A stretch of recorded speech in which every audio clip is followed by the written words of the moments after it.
Hello दोस्तों। आज का टॉपिक सिर्फ एक वेदर अपडेट नहीं है, ये एक वार्निंग है।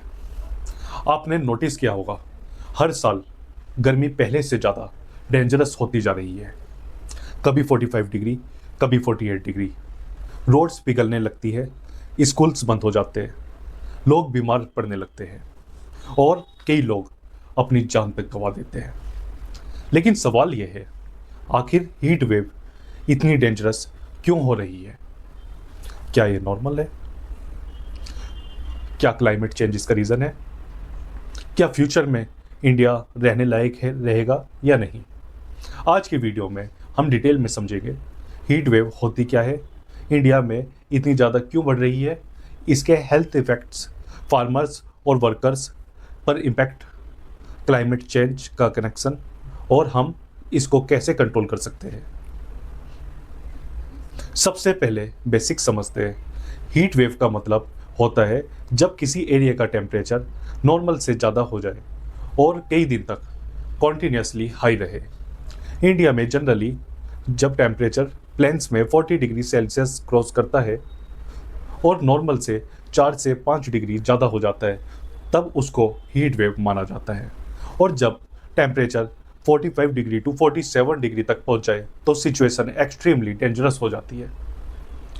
हीट वेव सिर्फ गर्मी नहीं होती, यह साइलेंट डिसास्टर है। फ्लड और साइक्लोन वे डेंजर विजिबल होते हैं, लेकिन हीट वेव धीरे धीरे बॉडी को डैमेज करती है। इंसान का बॉडी टेम्परेचर बैलेंस बिगड़ने लगता है, डिहाइड्रेशन होता है, ब्रेन अफेक्ट होता है, हार्ट पर प्रेशर पड़ता है। इसीलिए डॉक्टर्स बार बार वार्निंग देते हैं, एक्सट्रीम हीट को लाइटली मत लो। अब सबसे इंपॉर्टेंट क्वेश्चन, आखिर इंडिया में हीट वेव इतनी डेंजरस क्यों होती जा रही है? इसके पीछे कई रीजंस हैं। Number 1, climate change. सबसे बड़ा रीज़न है क्लाइमेट चेंज। पूरी दुनिया में ग्रीन हाउस गैसेस बढ़ रही है। Cars, factories, pollution, coal plant, ये सब एटमॉस्फेयर में कार्बन डाइऑक्साइड रिलीज करते हैं। ये गैसेस अर्थ की हीट को ट्रैप कर लेती है। रिजल्ट, प्लैनेट धीरे धीरे और ज़्यादा गर्म होता जा रहा है। इसी वजह से समर्स लॉन्गर हॉटर जाते रहे हैं। Number 2, deforestation. पहले हर जगह ट्रीज ज़्यादा होते थे, पेड़ नेचुरली कूलिंग प्रोवाइड करते हैं, लेकिन अर्बनाइजेशन के नाम पर फॉरेस्ट कट हो रहे हैं। कंक्रीट बिल्डिंग्स और रोड्स हीट एब्जॉर्ब कर रहे हैं। इसको इसको हीट आइलैंड इफेक्ट कहते हैं। सिंपल लैंग्वेज में सिटीज़ विलेजेस से ज़्यादा गर्म हो जाती है। नंबर 3, पॉपुलेशन और पॉल्यूशन। इंडिया की पॉपुलेशन बहुत ज़्यादा है, ज़्यादा व्हीकल्स, ज़्यादा एसीज, ज़्यादा इंडस्ट्रीज़, हर चीज़ हीट और पॉल्यूशन इंक्रीज़ करती है। एसी रूम को ठंडा करता है, लेकिन बाहर और ज़्यादा हीट रिलीज़ करता है। Number 4, water shortage. जब लेक्स और पॉन्ड्स और रिवर्स ड्राई होने लगते हैं तो सराउंडिंग एरियाज़ और ज़्यादा हीट फील करते हैं। पानी नेचुरली कूलिंग इफेक्ट देता है, लेकिन उसके कम होने से टेम्परेचर और बढ़ता है। तो दोस्तों, हीट वेव अनकंफर्टेबल नहीं होती, ये डेडली भी हो सकती है। सबसे कॉमन होती है डिहाइड्रेशन। बॉडी से एक्सेस हीट और स्वेटिंग होना, पानी और मिनरल्स रैपिडली लॉस होते हैं।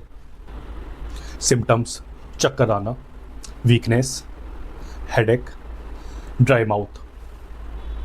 अगर बॉडी कॉन्टिन्यूसली हीट में रहे तो हीट एग्जॉशन हो सकता है। इंसान को नोज़िया, वॉमिटिंग और एक्सट्रीम वीकनेस फील हो सकती है।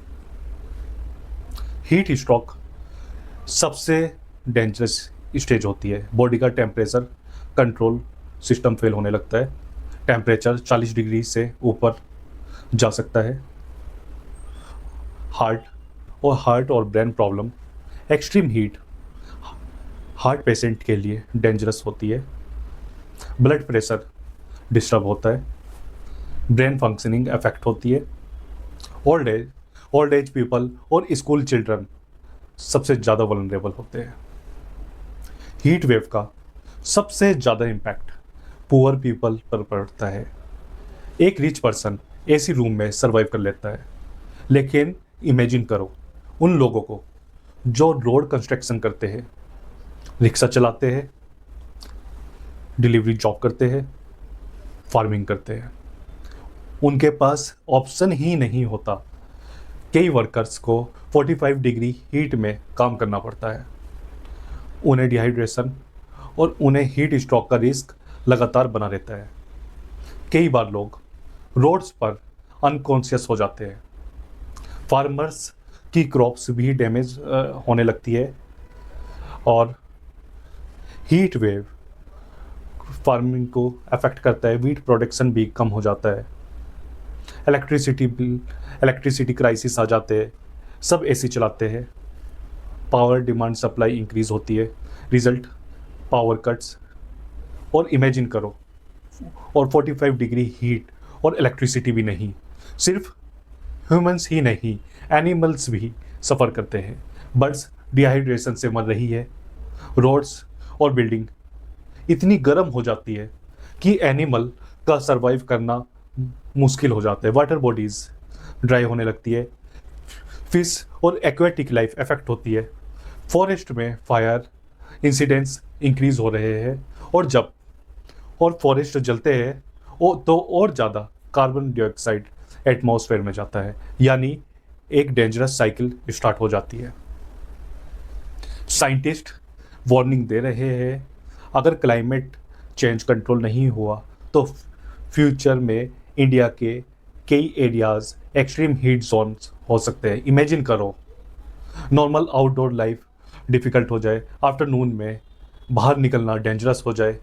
कुछ रिपोर्ट के अकॉर्डिंग फ्यूचर में डेंजरस लेवल तक पहुंच सकता है।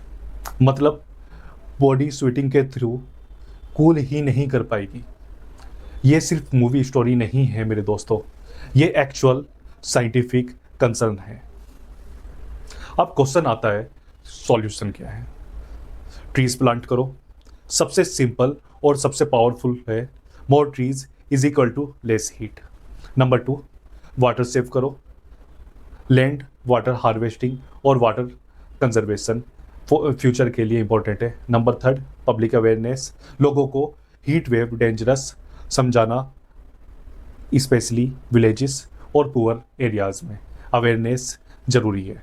Number 4, government steps. सिटीज़ में ग्रीन एरियाज़ बढ़ाने होंगे, पब्लिक कूलिंग सेंटर बनाने होंगे, वर्कर्स के टाइमिंग चेंज करने होंगे ड्यूरिंग एक्सट्रीम हीट वेव में। Number 5, personal safety. Heat wave में ज़्यादा पानी पियो, आफ्टरनून में अवॉइड करो बाहर जाना, लाइट क्लॉथ्स पहनो, एल्डरली और चिल्ड्रन का स्पेशल ध्यान रखो। तो दोस्तों, हीट वेव सिर्फ एक सीज़न नहीं है, ये नेचर का वार्निंग सिग्नल है। हम डेवलपमेंट के नाम पर नेचर को कॉन्टीन्यूसली डैमेज कर रहे हैं और अब नेचर स्लोली रिएक्ट कर रहा है। क्वेश्चन ये नहीं है कि आज कितनी गर्मी है, क्वेश्चन ये है कि फ्यूचर जनरेशन किस वर्ल्ड में रहेंगे। आज भी वक्त है, अगर आज भी हम इन्वायरमेंट को प्रोटेक्ट करें, ट्रीज़ लगाएं, पॉल्यूशन कम करें, तो शायद तो फ्यूचर बेटर हो सकता है।